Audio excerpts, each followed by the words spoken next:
విరోష్ Indian pink world లో మార్మోగుతున్న sound ఇది. Yes, star hero Vijay Deverakonda, national crush Rashmika Mandanna కలిస్తే విరోష్. వీళ్ళ పెళ్లి సందడి షురూ అయిపోయింది.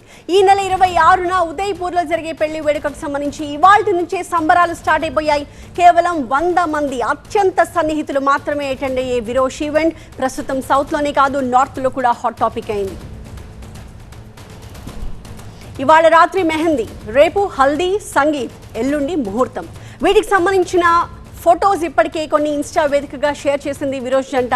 విరోష్ ఈవెంట్ కోసం ఉదయ్పూర్ ఐటీసీ మెమెంటోస్ హోటల్ కలర్ఫుల్గా ముస్తాబైంది.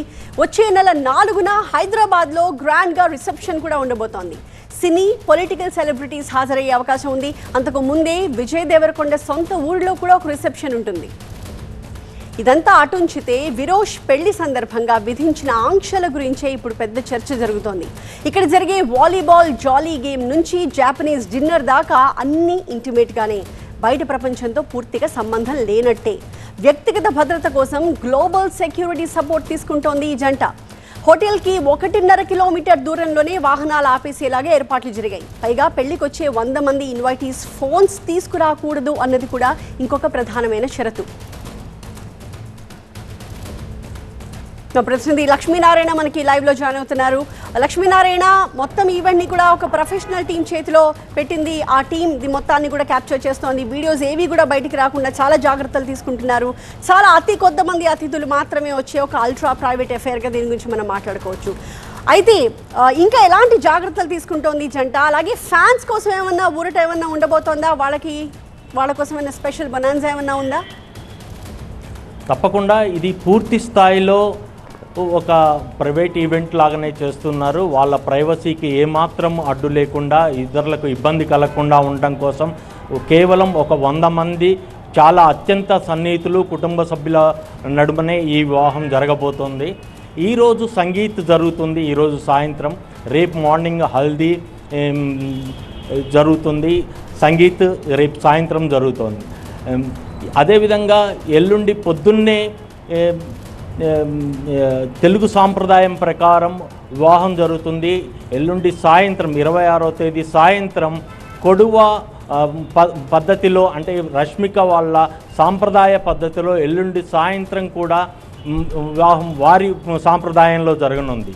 ఈ వేడుకకు చాలా కొద్ది మందినే ఇన్వైట్ చేయటము, వాళ్ళు కూడా ఫోన్లు ఎలౌ చేయట్లేదు. కాబట్టి వీళ్ళు షూట్ చేసే వీడియోస్నే ఇటు ఆడియన్స్కి కానీ, అటు అభిమానులకు కానీ, వాళ్ళ సన్నిహితులకు కానీ షేర్ చేసే అవకాశం ఉంటుంది.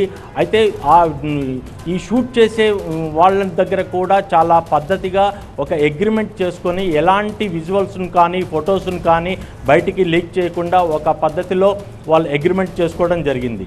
ఇవన్నీ ఇటు ఉంచితే ఈ మెమెంటోస్ ఉదయ్పూర్లోని ఐటీసీ మెమెంటోస్ రిసార్ట్స్లో ప్రత్యేకంగా ఒక 3 అంచెల భద్రతతో ఈ వివాహ వేడుక జరగబోతుంది. హల్దీ కానీ, సంగీత్ కానీ ఇవన్నీ చాలా క్లోజ్ సర్క్యూట్లో, చాలా అత్యంత సన్నిహితుల సమక్షంలో మాత్రమే జరుగుతుంది.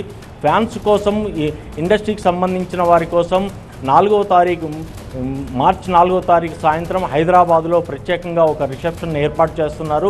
దీనికి ముందు విజయ్ దేవరకొండ స్వగ్రామంలో ఒక కార్యక్రమం, అటుపైన నెక్స్ట్ డే రష్మిక స్వగ్రామంలో కూడా ఒక వేడుక జరిగే అవకాశం చాలా ఉన్నది అని చాలా సన్నిహితంగా వాళ్ళు షేర్ చేసిన విషయాలు మనకు తెలియవస్తున్నాయి. అయితే ఈ వేడుకకి ఇప్పటికే తరుణ్ భాస్కర్, ఇషా రెబ్బా, రాహుల్ రవీంద్రన్ ఇలాంటి కొంతమంది ప్రముఖులు మాత్రమే హాజరయ్యారు. ఇంకా పూర్తి లిస్ట్ మనకు ఇంకా అప్డేట్ అవ్వలేదు. ఈ పెళ్లికి మాత్రం సందీప్ వంగ, సుకుమార్, అల్లు అర్జున్ కూడా హాజరయ్యే అవకాశాలు ఉన్నట్టుగా మనకు తెలుస్తోంది. అయితే వీటితో పాటు పెళ్లికి సంబంధించి సాంప్రదాయ పద్ధతిలో వంటకాలు కూడా చాలా పద్ధతిగా, దక్షిణ సాంప్రదాయ పద్ధతిలో అరిటాకులో భోజనాలు, వీటితో పాటు కొడవ ప్రత్యేకమైన పొందు కర్రీ, కదంబట్టు అనే వంటకాలను కూడా ప్రత్యేకంగా చేయించి ఆహుతులందరికీ విందునివ్వనున్నారు ప్రస్తుతానికి ఈ విషయాలు అయితే మనకు తెలుస్తున్నాయి. మరి కాసేపట్లో ఇంకొన్ని అవకాశాలు సాయంత్రం జరగబోయే సంగీత్లో మన ఎవరెవరు అటెండ్ అయ్యారు ఏంటి అనే విషయాలు తెలియవస్తున్నాయి. రేపు మధ్యాహ్నానికి మాత్రం మనకు పూర్తిగా ఎవరెవరు అతిథులు వస్తున్నారు, వాళ్ళు ఎవరు ఏంటి, ఇటు సౌత్ ఇండియా నుంచి కానీ అటు నార్త్ ఇండియా నుంచి కానీ ఎంతమంది నటులు వస్తున్నారు, ఎవరెవరు ప్రముఖులు ఉన్నారనే విషయాలు మనకు తెలియ అవకాశం ఎక్కువగా ఉంది.